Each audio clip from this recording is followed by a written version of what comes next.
everyone, welcome to Watercolor Wednesday. I am Bonnie Krebs, creator of Watercolor the Art Impressions Way, and this week's video is a little bit different. We are kind of going back to basics. I get asked all the time, we get calls weekly on how to start this technique, what exactly you need to start, and that's what I'm going to do in this video. I'm going to kind of walk you through the basics and show you how to get started with this technique.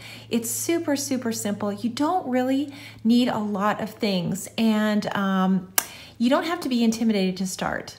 So let me just start out with the basics. The first thing you need, obviously, are the stamps. And you know, you don't need a lot to get started. What I suggest that you get, if you've never done this before, you want to start, is get the very first flower set and the very first foliage set.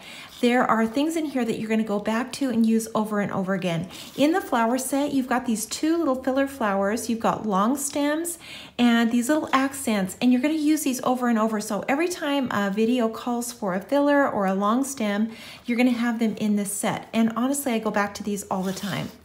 In the foliage set, this one is really important, mostly because of the vine and the little grasses. So again, I come back to this all the time. So whenever a vine is required, here's one right in this set. So this is the easiest way to start with these two sets. And then go on to a set of containers. Now there are several that you can choose from. It doesn't matter which one. This is the latest one, and this is the one I'm going to use in this video. I'm going to use this little guy right here, and it also comes with these three little icons, so you can kind of decorate your little pots and kind of go on from there. So any container set, you really could start with any flower foliage, but I would suggest these two if you've never done it before and you don't own any stamps. You're going to be able to do a lot of things with these three sets. So it's not a huge investment, and I think you're going to be really happy with all the things that you can create with these sets. Okay, the next thing, markers. These are Tombows, and what I like about these are they're dual tips. So they have a brush tip that you ink your stamp with this end, and then they also have a fine tip like this one so that you can go back in and do the details. I really like them. They're pretty wet. Now, you can use any water-based marker. You don't need to use Tombows. You can use Marvies. There are lots of them out there. What you want to make sure of is that you can stamp the image multiple times. So when you go to ink your stamp and you stamp it on your watercolor paper, you get 1, 2, 3, 4, 5 impressions before you run out of ink. If you run out of ink, your markers are too dry. So really pay attention to that. These are not super expensive. You can buy them in the open stock from us. We also have them in clamshells. So here's my favorite set to start out with. And there's only 12 in here, so it doesn't take a lot. It really doesn't. Here's my second favorite set. I use both of these quite often. And you know, they're easy to travel with. Like I said, you don't really need a lot. The next thing you need is a palette. So this is our watercolor palette, and it works great for mixing color. I use this all the time. I almost can't do a watercolor project without it. So this is a really important thing to have. The next thing, of course, is paper. So make sure you are using watercolor paper. Cardstock will not work, so you will not get the results on cardstock. So you have to use watercolor paper. This is Canson, my favorite. Comes in a pad with 30 sheets. It's 140-pound cold press. And I am really happy with this. There are lots of papers that you can use, and you know, it's just kind of depends on what your the style and the look that you're going for, but there are lots of good papers out there that you could use. That just happens to be my favorite. A set of blocks. So you need some acrylic blocks to use to put your little stamps on. So this is a little set of the small ones. You probably need one more large one. So this is a larger block here. So between these, this is 1.5 inches, this is a 1 inch. This really pretty much does everything. So you don't need a lot of blocks either. The next thing is a brush, and a single brush to start out. This is a number 4, it's well loved. You can see, you can't even see the number on here anymore. This is here, let's look at this one. Yeah, see the number 4 on here. This is a round tip watercolor brush. You just need one to start. Later on down the road, if you get going in this technique, you love it, I would get a 1 and then get a 6. So right now to start, 1 brush. And then water, obviously, a little bit of water. This is what we use. Just a note, a water brush that has a reservoir with water in it is too wet. So you do need a brush and water that you can dip your brush into and then apply water to your watercolor image. So if you have a water brush and you want to use that, just don't put any water in the reservoir and just use a little cup of water. The next thing, this isn't a must, but I would recommend that you get it if you don't own one. This is a little mini stamp positioner. I love this thing. I use it all the time. It's really, really handy and handy to travel with. It's just really good for positioning little things where you want them to go. So it's not a must to get started, but I would down the road, especially if you get going and just love this technique, I would recommend that you get one of these. And that is all you need to start. You can jump into Watercolor Wednesday at any time. None of these projects are beginner to advanced. So some of them take a little bit longer, some of them require more stamps, but for the most part, you can jump in at any level and do these projects. And don't worry if you don't have the exact stamps that I'm using. They could be substituted. So these things are all made to work like a collection. So when you buy one thing, you add it to your collection. And if something, when I'm doing a project and it calls for, a vine or a basic image and you don't have that specific one, you can switch it out with something that you have.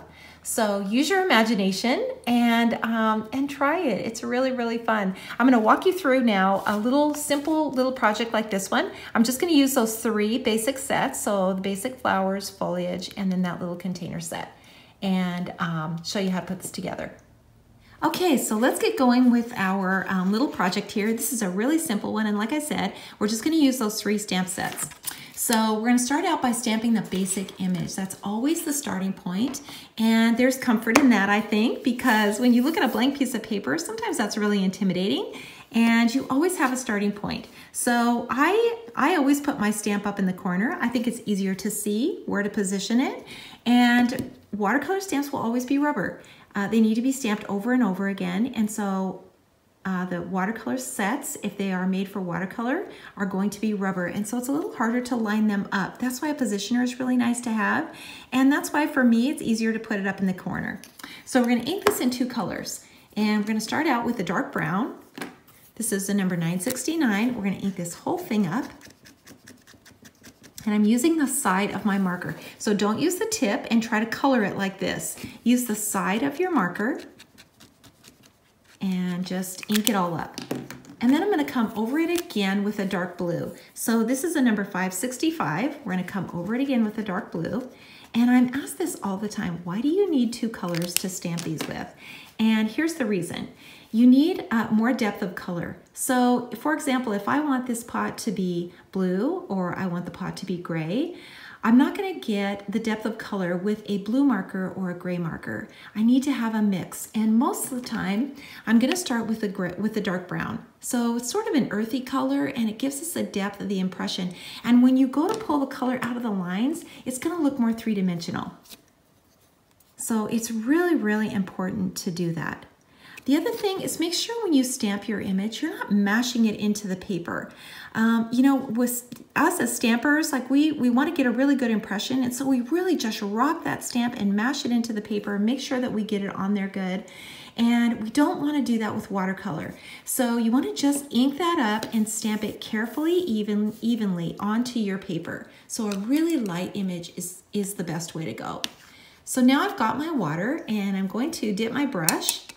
And this is really, really important. I'm going to pinch it off, and you can see how flat my brush is. I don't want to have too much water on here. And I'm going to start out where the color is going to be the darkest, and that's on the outside. And I'm going to just start by dragging this color out, just pulling it out from the lines. Always dip your brush in water and always pinch it off. And just kind of follow the lines as you go.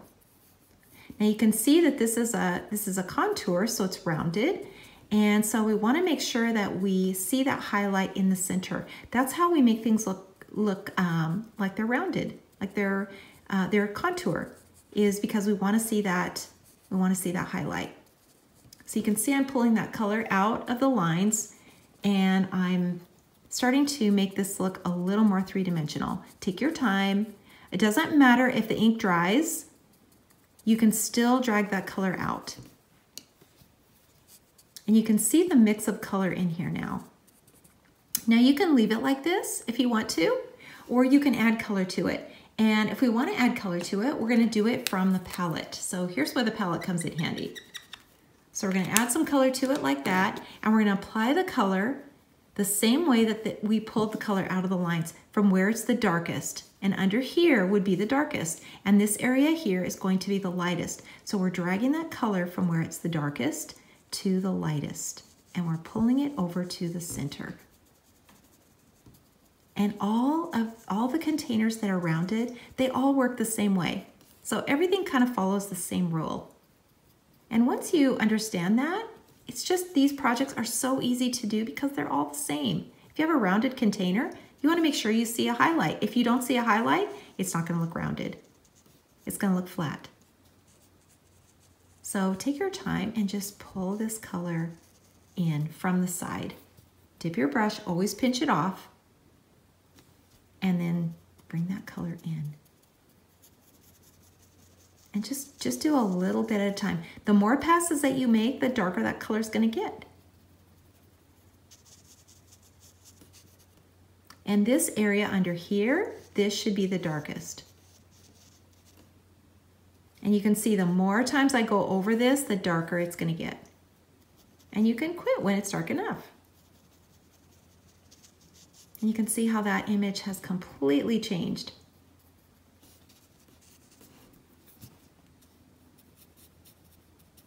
Okay, so let's add our little decorative little icon in here. So that comes with the set, and I just picked this one here. And let's add it. This is a purple, kind of a bright purple. And I'm just gonna stamp it in here like that, cute. And there you go, pot's done. So now we can add our flowers and foliage to it. So let's start out with our little vine. So this is the vine that was in that foliage set. And you know, with stamping, you can ink the parts that you want to use. So a lot of times, most times probably, I just use bits and pieces of things. And that's the reason I use markers. So you can just color the areas that you want to ink, that you want to use. And you want to stamp this in here a bunch of times. So that is really, really important. Not just one time, but a bunch of times. So I'm inking the tip here, 1, 2, 3, 4, 5. I want to get that in there a bunch of times. And you can see that I've left some space now for the flowers. So I've inked and stamped my foliage, and I've left this white area because I want to add some flowers in there. Okay, so now I'm going to dip my brush, pinch it off, and dab. So now I'm just softening what I've just stamped. And when you stamp it over and over again, you get that dark to light impression, and that's what gives you that three-dimensional image. And it just works. It really does. And the more you do these, I just think, you know, you get your courage up and you try doing different things, different colors. You know, just by changing the colors out, you can totally change your little painting. Try a fall scene. So fun. And just dab. So you can see how that just kind of comes together. So let's go on to the next step and let's add our flowers in. So here's a little filler flower that's in the flower set. And I'm just going to ink this up, and let's go with something bright here. This is an orange. And just put a little orange in here, and maybe just a little bit more up here, and maybe a little bit in here. And you can see when I ink that, I just inked a little bit. I wanted just a little bit in here, so I inked it just a little bit down here. So again, just ink the parts that you want to use. Brush in water, pinch it off, and dab. So basically you're softening what you've just stamped. That's it. Stamp it and add water. It's honestly the whole technique. It's almost foolproof. almost foolproof. Okay, let's add a little more color in here. So let's change it up now and add some red. Let's clean that off. And I'm just using a couple here, so I've just got a little space and just enough room for a little red. And again, you can see that I stamp that over and over again. So not just one time.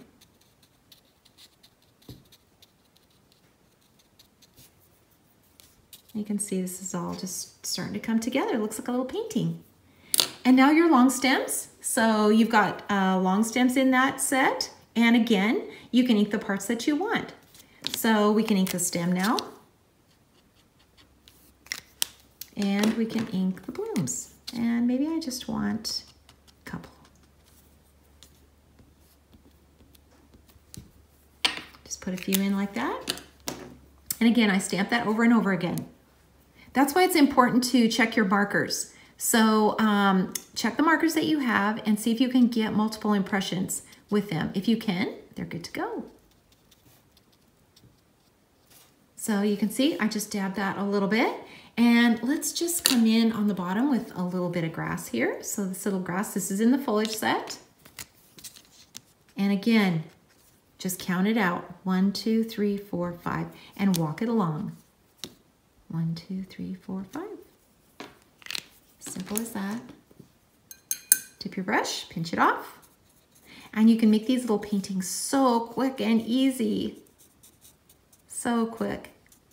And no one will ever guess that it only took you 5 minutes. And you just drag this color up and out with these little grasses. Just drag it up and out. And there you go. And let's add just a little bit more. So this one, this is a little flower in that flower set. It's just a bunch of little dots, but it's so handy. It just works great. And again, you can just use the parts that you want. So you can ink up a few. And just put in a few little dots here. So cute. And again, I stamp that over and over again. Over and over again.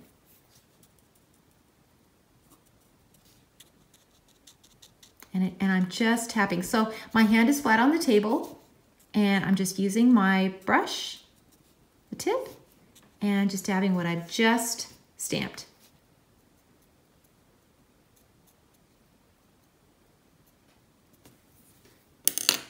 That looks pretty good. And we can add just a little bit of color up and around here if you want to. You can take some of that blue from your palette and just lightly add a little sky in here. Kind of fun. And you can drag some of this color from your basic image. You can drag that out into the background.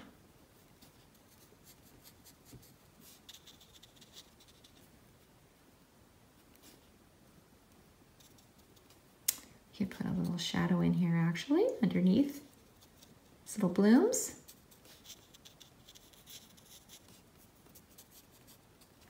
And I'm just going to take my fine tip now and really darken this little area right here.